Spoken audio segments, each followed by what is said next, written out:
Friends, हम बचपन से जिस भी परिवार में रहते आए हैं वो किसी न किसी रिलीजन को फॉलो करता है और हमारे बड़े भी हमें ये सीख देते थे कि हमें भी रिलीजन के सारे rules and regulations as well as beliefs को फॉलो करना चाहिए। पर फ्रेंड्स, जब हम बच्चे हुआ करते थे तब हम नई नई चीजों को एक्सप्लोर कर रहे होते थे एंड उस समय जब भी कोई हमें किसी भी पर्टिकुलर रिलीजन को एक्सप्लोर करने के लिए कहते था तो हम उस पर अपना विश्वास तो दिखा देते थे, पर कहीं ना कहीं मन में एक सवाल और कह सकते हो कि क्यूरियोसिटी सी रह जाती थी कि गॉड रियल में एग्जिस्ट करते हैं, और अगर वो एग्जिस्ट करते हैं तो वो कैसे दिख। पर जैसे जैसे हम बड़े और मैच्योर होते गए हमारे अंदर की वो जिज्ञासा गॉड को लेकर कम होती गई और हमारा बिलीफ सिस्टम गॉड के लिए और भी स्ट्रॉन्ग हो गया।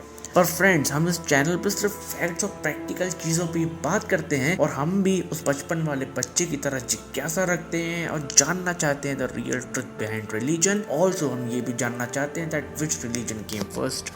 देखो, इन सब की शुरुआत आज से हजारों साल पहले हुई जब कुछ बंदरों के अंदर एक म्यूटेशन आई जिससे उनकी सोचने और समझने की शक्ति भी काफी स्ट्रॉन्ग हो गई और आज इन लोगों को हम होमो सैपियंस के नाम से जानते हैं, जिस ग्रुप के अंदर हम खुद भी बिलोंग करते हैं। एंड आप इस बात को सुन के हैरान हो जाओगे कि जिन बंदर जैसे दिखने वाले इंसानों की हमने बात करी थी, इन्हीं ने सबसे पहले रिलीजन को फॉलो करना शुरू किया था। इन लोगों ने कोई स्पेसिफिक रिलीजन नहीं स्टैब्लिश किया था, पर इन्हीं लोगों ने रिलीजन की तरफ सबसे पहला स्टेप उठाया था। इन्हीं लोगों के बीच सबसे पहले ऐसी मान्यताओं का जन्म हुआ जो बाकी दुनिया वाले लोगों को बेवकूफी लगते थे। और अगर देखा जाए तो रिलीजन एक इमेजिनरी कॉन्सेप्ट ही तो है जिसमें लॉजिक और फैक्ट्स का कोई महत्व नहीं होता है, और यहाँ पर जो मेन खेल होता है वो होता है बिलीफ का। यहाँ अगर कुछ गलत भी हो जाए तो लोग उसे सही बता देते हैं कि रिलीजन में माना जाता है कि कोई गॉड एग्जिस्ट करते हैं जिन्होंने हम सबको बनाया है एंड जो कुछ भी होता है उन्हीं की मर्जी से होता है। उस समय कबीले में जब भी मानो कोई ऐसा इंसिडेंट हो जाता था जिसके साइड इफेक्ट्स पॉजिटिव होते थे तो वो उस चीज को अपना भगवान मानने लगते थे। फॉर एग्जाम्पल, अगर किसी जानवर का शिकार करते वक्त अगर किसी वैल्यूएबल चीज की खोज हो जाती थी या फिर उन्हें खाने का भंडार मिल जाता था, उस जानवर को वो लोग पूजने लगते थे और उस जानवर को मारने पर पाबंदी लग जाती थी। और कहीं कहीं तो ऐसा भी होता था कि किसी जानवर की बलि चढ़ाने को एक पॉजिटिव एक्टिविटी माना जाता था कि वो ऐसा मानते थे कि ऐसा करने सकारात्मक रिजल्ट देगा। एंड इस रिलीजन के टाइप को एनिमिज्म कहा जाता है, जिसमें कोई गॉड्स नहीं होते हैं और लोगों का बिलीफ और वास्ता केवल एनवायरनमेंट से ही होता है। ये रिलीजन दुनिया का सबसे पहला और बेसिक टाइप का रिलीजन। अब यहाँ गौर करने वाली बात यह है कि इस समय तक लोगों ने अपने अलग अलग ग्रुप बना के रहना शुरू नहीं किया था और लोग बिल्कुल भी सेल्फिश और घमंडी नहीं हुआ करते थे, बल्कि वो तो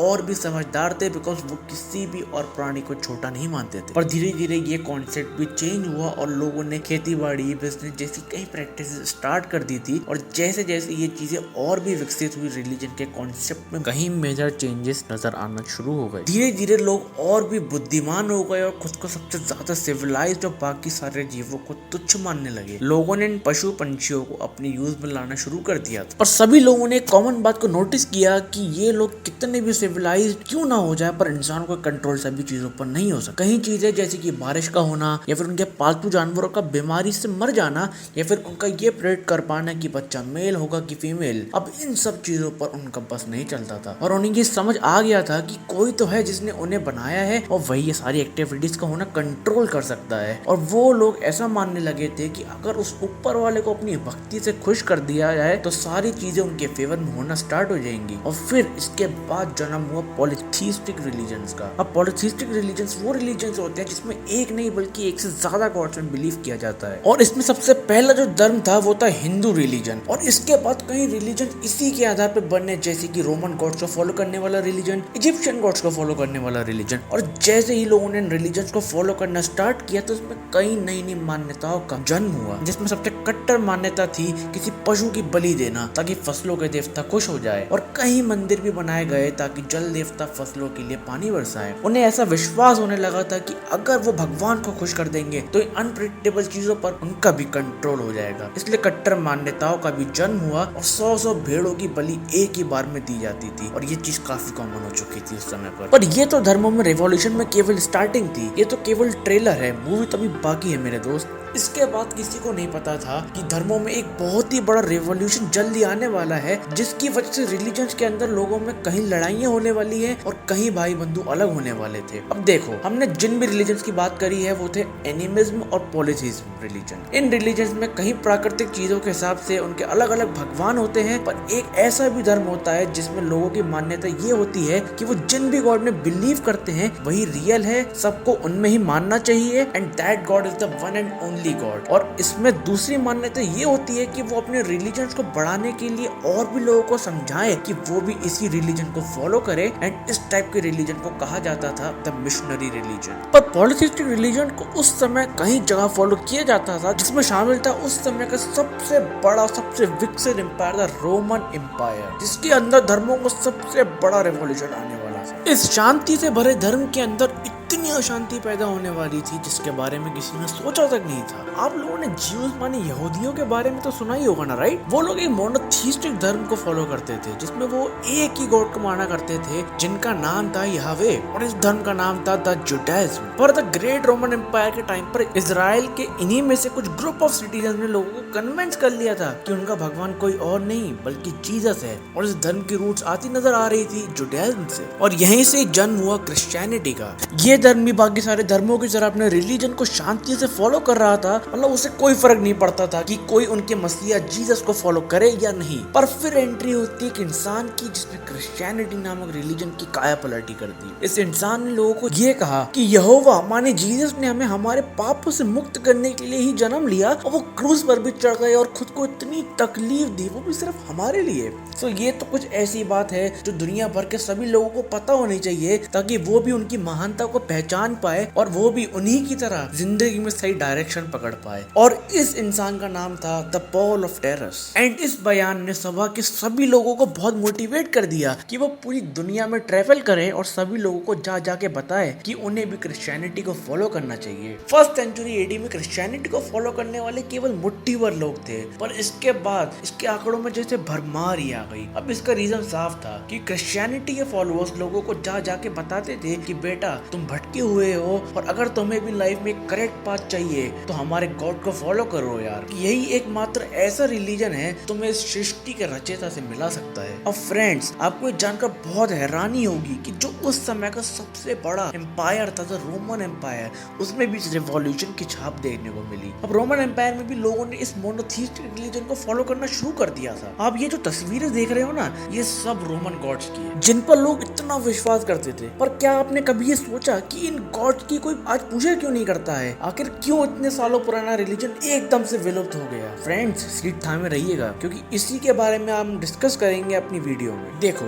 रोमन एम्पायर में लोगों ने कभी भी किसी को फोर्स नहीं किया कि वो भी उनके रिलीजन को फॉलो करे, बल्कि वो तो एक पीसफुल रिलीजन था। वो इतने लिबरल थे कि उन्होंने कुछ इजिप्शियन गॉड्स को अपने गॉड्स की लिस्ट में शामिल कर लिया था। बट फ्रेंड्स, यहाँ पॉइंट ये है कि जीसस को अपनी इस लिस्ट में शामिल करने में इतना जोर क्यों आ रहा था? पहले इसका आंसर सिंपल है, क्रिश्चियनिटी का मोनोथीस्टिक रिलीजन होना। अगर कोई क्रिश्चियनिटी को फॉलो करता था तो वो किसी भी और गॉड को नहीं पूछ सकता था सिवाय जीसस के, और यही इकलौता रीजन था रोमन किंग्स को जीसस को अपना गॉड ना मानने का, क्योंकि वो तो कहीं गॉड पे विश्वास रखा करते थे ना। और जब भी किसी क्रिश्चियन को कहा जाता था कि वो भी रोमन गॉड्स की इज्जत करे, तो वो इस बात साफ इनकार कर देता था, और इसका परिणाम ये हुआ कि उन पर कहीं पाबंदियां लगा दी गई। और क्रिश्चियंस का आपको जैसा कि पता है कि वो लोगों को अपने रिलीजन में कन्वर्ट किया करते थे, तो उन्होंने ये कोशिश नहीं बरकरार रखी। उन्होंने 3rd सेंचुरी एडी तक रोमन एम्पायर में कहीं लोगों को क्रिश्चियनिटी में कन्वर्ट कर दिया था, और फिर आया 312 एडी में एक ऐसा दिन जिसने क्रिश्चियनिटी को उस समय का सबसे स्ट्रॉन्ग होल्डिंग वाला रिलीजन बना दिया था। उस समय के रोमन किंग कॉन्स्टेंटाइन ने खुद को क्रिश्चियनिटी में कन्वर्ट कर दिया, और उन्होंने बैप्टिज्म भी ले ली थी। ये घटना क्रिश्चियनिटी के इतिहास में सबसे बड़ी जीत मानी जाती है, और इस घटना को नाम दिया गया था द कॉन्स्टेंटेनियन शिफ्ट। इसके बाद क्रिश्चियंस को उनकी मान्यताओं को फॉलो करने के लिए जितनी भी पाबंदियां लगाई गई थी, उन सभी रद्द कर दिया गया। पर कहानी यही खत्म नहीं हुई फ्रेंड्स। जैसे जैसे ये धर्म आगे बढ़ा, इसके अंदर लोगों में उतना ही कॉन्फ्लिक्ट अराइज होता गया, और 16 to 17 सेंचुरी के बीच में इन कॉन्फ्लिक्ट्स ने एक बदसूरत मोड़ ले लिया। 23 अगस्त 1572 में एक बहुत ही बड़ा युद्ध हुआ, जिसमें इतने लोग मारे गए, देखने वाला हर इंसान भी कांप उठा। और इस दंगे का रीजन था रिलीजन को लेकर लोगों की अलग अलग मान्यताएं। इनमें एक ग्रुप था जिनका कहना था कि हमारे लिए जीसस ने इतना बड़ा बलिदान दिया, तो हमें उनमें ना टूटने वाली फेथ रखनी चाहिए, और इस ग्रुप का नाम था द प्रोटेस्टेंट्स। और सेकंड ग्रुप था जो कहता था कि फेथ के साथ साथ हमें कुछ रूल्स को भी फॉलो करना चाहिए, और इस ग्रुप का नाम था द रोमन कैथोलिक्स। और इसी बात का जो पंगा था कि प्रोटेस्टेंट्स कहते थे कि जीसस के बलिदान के बाद भी अगर हमें रूल्स को फॉलो करने में विश्वास रखेंगे, तो हम जीसस को आपको ये दिखा रहे हैं कि हमारे अंदर उनके लिए फेथ की कमी है। और फिर बस इसी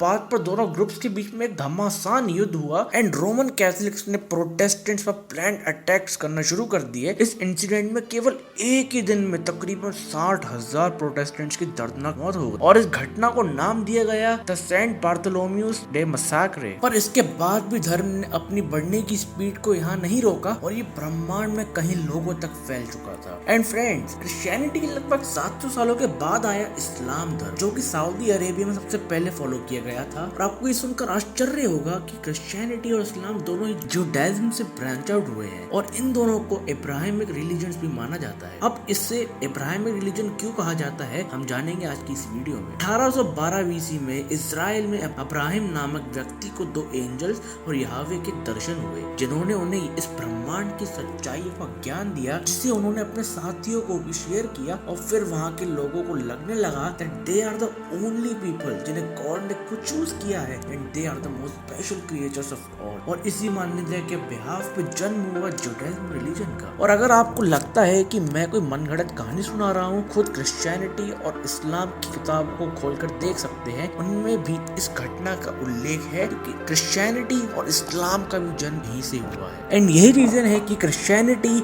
और इस्लाम दोनों ही इब्राहिमिक रिलीजन्स हैं। एंड इस इंसिडेंट के लगभग 500 सालों के बाद जुडाइज्म की धार्मिक किताब लिखी गई थी जिसका नाम है तोराह, जिसे प्रॉफिट मोसेस ने लिखा था एट माउंट सिनाई। और इसे और कुछ और प्रॉफिट की किताबों को मिला के बनी है हिब्रूज बाइबल, जिसे आज क्रिश्चियंस पढ़ते हैं। एंड तोराह के लिखने के लगभग 1400 साल के बाद जीसस का जन्म हुआ और इसके बाद तो आपको पता ही है कि क्या क्या हुआ, जैसे कि हमने वीडियो में पहले डिस्कस किया था। और अब बात करते हैं इस्लाम की, जो कि क्रिश्चियनिटी के लगभग 700 साल बाद आया और जिसके फाउंडर एंड प्रमोटर थे प्रॉफिट मोहम्मद, जिनकी मान्यता बिल्कुल क्रिश्चियनिटी से सिमिलर थी कि उनके God he one and only God है और सबको अपने अच्छे के लिए उन्हें फॉलो करना चाहिए। और प्रॉफिट मोहम्मद की डेथ के बाद मुस्लिम ग्रुप 2 भागों में बट गया, जिसमें से एक था शिया मुसलमान और दूसरे थे सुन्नी मुसलमान। और इसकी वजह से आज मुस्लिम कंट्रीज में कहीं विवाद देखने को मिलते हैं और यहाँ भी सेम क्रिश्चियनिटी की तरह एक ही धर्म के लोग अपनी डिफरेंट विचारधारा की वजह से लड़ते रहते। सो फ्रेंड्स, ये थी धर्मों की टाइमलाइन। तो फ्रेंड्स, आज के वीडियो यहीं खत्म करते हैं और ऐसी और इन्फॉर्मेटिव वीडियोस देखने के लिए एंड एपिक पॉसिबिलिटीज को एक्सप्लोर करने के लिए हमारे चैनल को सब्सक्राइब करिए